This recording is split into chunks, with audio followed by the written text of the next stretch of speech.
Hello বন্ধুগণ and welcome back to লেজিয়েস্ট blog ever. ছুটির দিন হলেই একটু বেশিক্ষণ ধরে ঘুমাই, কিন্তু আজকে সকাল থেকেই এই আওয়াজটা হয়েই যাচ্ছে, যার কারণে ঘুমটা ভেঙে গেল।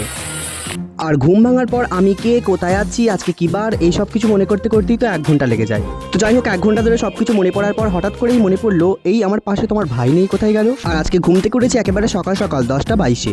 এরপর বিছানা ছেড়ে উঠে দেখতে গেলাম কোথা থেকে আওয়াজটা হচ্ছে, আর নিচে দেখি তখন কাজ চলছে।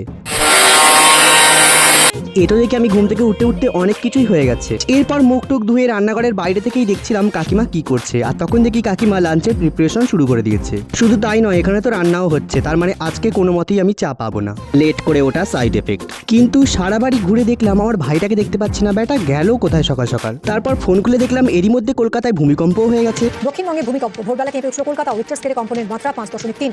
এবার ভাবো তাহলে আমি কতটা লেজি। শুধু আমি নয়, আমাদের পুরো জেনারেশনটাই লেজি। এসব কিছু ভাবতে ভাবতেই হতাশ হচ্ছিলাম, তখনই আমার ভাই হঠাৎ করে চলে এলো। ও এত সকাল সকাল রেডি সেডি হয়ে কোথায় গিয়েছিল জিজ্ঞাসা করাতে বললো টিফিন আনতে গিয়েছিল, আর ওটা খাওয়ার জন্যই ডাকতে এসেছে। আর আজকে টিফিনে আছে কচুরি।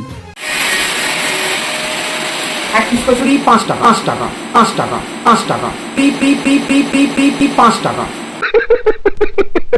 কি সংটা কেমন লাগলো? দারুণ তো। যাই হোক, ভাই চলে গেল থালা আনতে, আর আমি ওকে ভ্লগে নিচ্ছিলাম, কিন্তু ও আমার মুখে জল ছুঁড়ে মারলো। আর যেহেতু টিফিনটা ও এনেছে, তাই পনির আর কাবলি ছোলাগুলো ওই খাবে। কি নিয়ম ভাবো তো। এরপর 3 জনের টিফিন কমপ্লিট করে নিলাম।